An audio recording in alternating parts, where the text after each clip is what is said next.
Hello, fellow duelists. I'm here to bring you a Lightsworn deck profile for the new July 2014 format. Well, anyways, let's get started. So save the extra deck for later. We'll start with the main deck.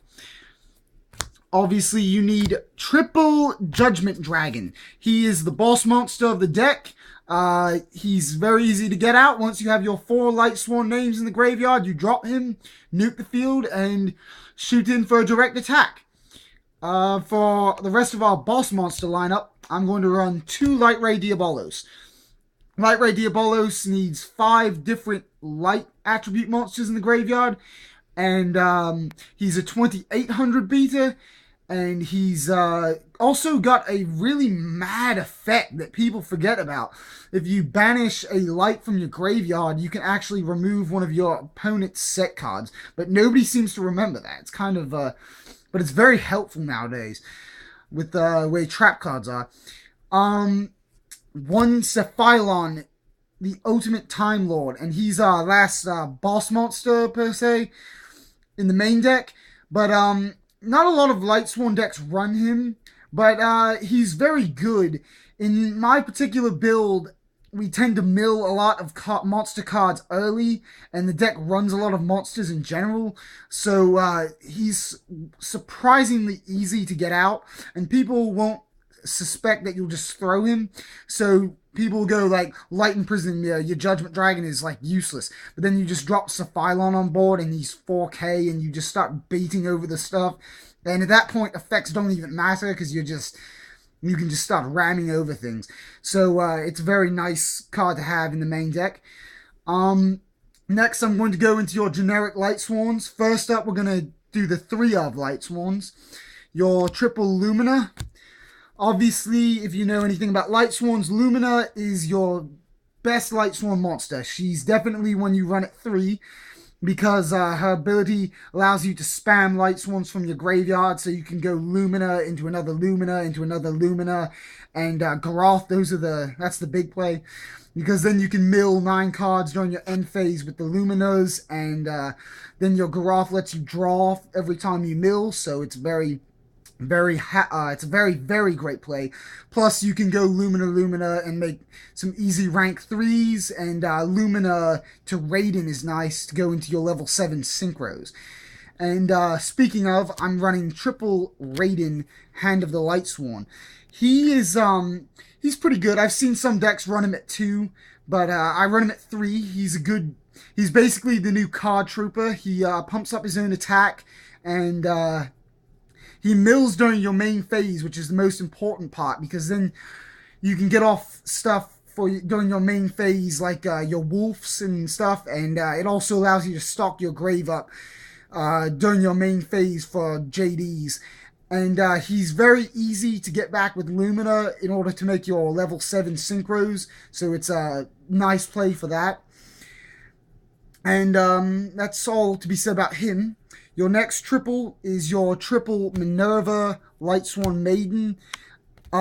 This card is a very crucial card to the deck. Some decks run it at 2. My build I have to have it at 3 because she speeds up your milling process and allows your JD to come out just that much faster. And if you're not aware, her effect is that when she's milled from the top of the deck or discarded from the hand, like for Lumina's effect, then you can mill the top card of your deck. So it just speeds up the milling process so much, and it's just very helpful to get your names engraved. Also, with the third one, if you get her late game, I am running 10 different names in the deck. So if you have at least 8, you can search your Judgment Dragon. And I have gotten that effect off before. It's also helpful to search out your Light Ray Diabolos, and you can search for your 1 Gregonith as well. And most of the time, if you're going to search Gregonith, it's usually to go into a solar recharge and use him as fodder for that kind of a play. But Minerva is definitely a great card in this deck. Next, I'm going to go to the 2 of Lightsworns. Your double Lila. Lila is your back row popper. You just switch it to defense mode. She drops an opponent's back row. That's pretty much it. Double Raikou. Raikou Raikou is interesting because he's a flip effect monster, and a lot of people, when they know they're playing Lightsworns and they see you set a card, they just assume it's Raikou and they'll try to banish it off the field with something.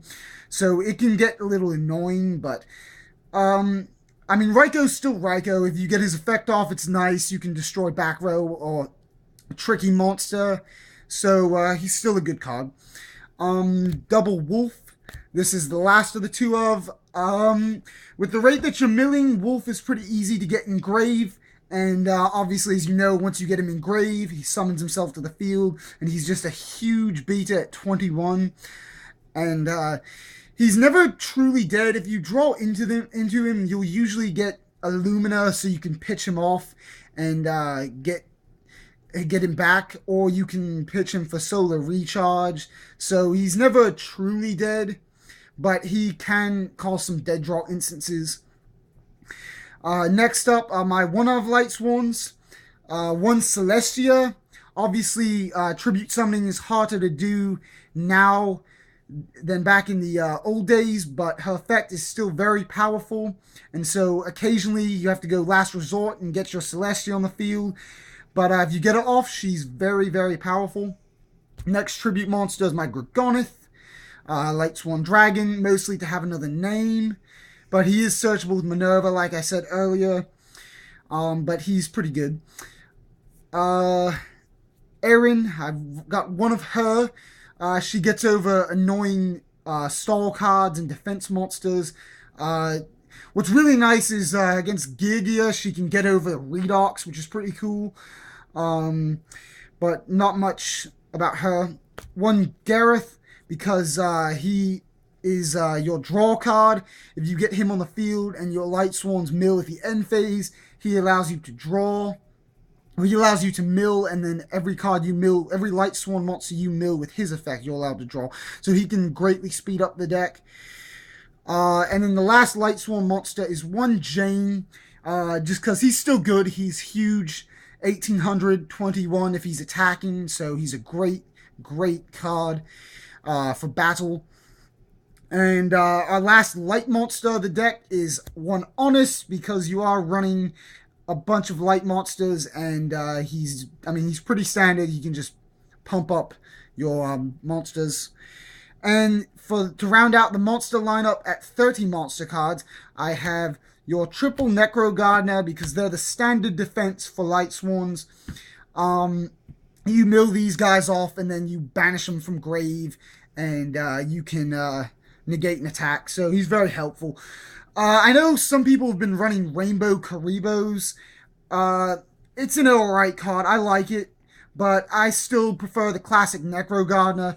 Plus, if you do dead draw into him, you can pitch him for Lumina as a cost to get him in grave, or you can put him on the field and overlay him and get him off the field, or get him off of your Xyz monster, and that will pitch him in grave. So there are various ways to get a dead Necro out of hand. But anyways, I'm going to move on to the spell lineup. For the spells, I run 8 spells, and the first one is one Charge of the Light Brigade. That's very obvious. It's your search card for Lightsworns. There's a reason why it's at 1. It's one of the most powerful cards in the deck, because it allows you to just mill 3 cards for no good reason. This card's very great to set up your plays with Lumina, because you can mill with this, and a lot of times you will mill a Raiden or a Wolf, and they'll pop out from the field. You can get Lumina, you can throw Lumina on the field, and you already have 2 monsters. And a lot of times it's nice because you can go Lumina, Raiden, Michael on the first turn, which is a fairly good move. Next up in our spell lineup is the triple Solar Recharge. It's the generic draw card for your Lightsworns. And basically you pitch a Lightsworn, you draw 2, you mill 2, it just helps speed the deck up. One Dark Hole, because it's still Dark Hole. I mean, a lot of Lightsworn builds are not running major spell and trap cards, but I figure Dark Hole's just too good not to run. One Monster Reincarnation, that's to recycle your Judgment Dragons or your Honest. One Lightsworn Sanctuary. This card's pretty nice. Not a lot of people are running it, but I would cut it if I had, I might cut it in the future given some new releases, but it's still pretty nice because you can use Lumina and Raiden to make Michael, and then you can recycle the Lumina and the Raiden to make another Michael. So it's a fairly decent card. It's helped me against some decks, like you go against an Exciton and it just blows the field up, and I had a Wolf out, I'd save the Wolf, then the Exciton can't attack me, so that's fairly helpful. But other than that, it's decent, but it could be cuttable. The last spell card is One Foolish Burial because it's just so helpful to set up your graveyard plays, and obviously the play where you foolish your wolf is still a live play, and so that does help the deck out. But anyways, that's all for the spells. We'll move on to the traps. For the traps, we're only running 2 traps, and one of them is Beckoning Light. That's pretty standard in Lightsworns because it allows you to recycle your Honest and your JDs. And of course, since we're only running 1 real trap, we're going to run Royal Decree so you can lock down your opponent's traps. Next, I'm going to move on to the extra deck. First up in extra deck, I've got triple Michael the Arc Lightsworn. Really, he's not necessary at 3. I really don't want to run him at 3. I just do right now because I'm waiting on some stuff to show up. But he is a great card. He counts as a name for your Judgment Dragon. He can help reset your deck when he's destroyed. And his real effect is that he banishes monsters or back row. He can just banish any card on your opponent's side of the field for 1,000 life points. And that's just insanely helpful to get over annoying trap cards or annoying monsters. It's very helpful in the mirror match because you can banish your opponent's Lightsworns instead of putting them in grave, and that'll frustrate your opponent because they won't be able to get their JD out. The one thing about running it at 3 that's helped me is I've had one get bottomless, and it's nice because I still had the other 2 so that I could put one, when this guy gets bottomless, I could put this guy out on the field, and when he's destroyed, I could put this guy out on the field, and when he gets destroyed, I recycle him, and then when he gets destroyed, I can recycle him, so you can just recycle him massively, and it's nice with against like cards like Bottomless Trap Hole or another Michael or something that could remove your monster from play. Next up, 1 Scrap Dragon, pretty standard card for most extra decks. 1 Crimson Blader. This is nice against Dragon Rulers still. It's very nice against the Lightsworn Ruler build, which I've played a couple of times. But overall, very good card. 1 Stardust Dragon, pretty standard. 1 Black Rose, you can use her to clear the field for your JD. 1 Yugioh Guardian. I'm so glad they brought him back with the new July format because he's not as overpowered as he used to be now with cards like Big Eye, but still for a level 6 with 28 attack, I mean, he's a great card. I'm just so glad he's back. And your last 2 Synchro Monsters, we're going to run 1 Leo, because you can make him with Minerva and a 7, or Raiden and 2 3s. And he's just big, decent effect. He can't be targeted other than in the main phase, so that's pretty nice. And he's just huge and hard to get over. And then the last card, I'm running Colossal Fighter. He's pretty cuttable as well, but you do run some warriors in the deck, and then obviously, if you know anything about his effect, if he gets popped off the field in battle, you can use his effect to get a warrior back, and you can target himself, and you can just put him back on board, so that's nice. Next, I'm going to go into the Xyz lineup. I'm running 5 Xyz monsters. First up is my generic 3, is my Mech-Whipped Engineer, which is basically just a stall card. I would love to cut it for an Alucard, because Alucard is just so helpful, and I've rarely had incidences where I've had to stall with this deck. 1 Steel Swarm Roach. It could be an Exciton, could not be an Exciton. Still a good card in its own right. 1 Abyss Dweller, that deals with the hands and other annoying card effects that activate in grave. That's pretty obvious. one Starliege Paladynamo. He's very, very huge. Um, Nice to kill over cards like BLs, which is one of my favorite cards as well, but it's annoying to come up against it. But you could just drop Starliege on board, remove your overlay units, and then drop BL's attack to 0, negate its effects, blow it up. And then he also has the extra draw power if he's destroyed, so that's also very nice. And then the last Xyz monster I'm running is one Degusto Emerald, because he, with the ability to recycle your JDs and your Honest and some of your other Lightsworn monsters, as well as some of your extra deck cards, he's just very crucial not to run him.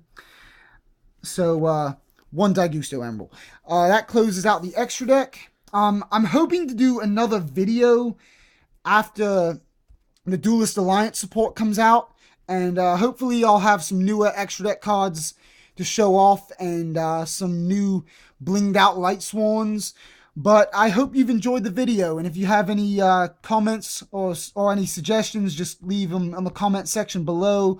Feel free to like, subscribe. If you have any suggestions for future deck profiles, please shoot them my way. I'd be happy to do some as money would allow me. I am a poor college student right now, so I am having some financial hardships, but I will still gladly go through some financial stress to bring you some new deck profiles in the future. Thank you. Goodbye.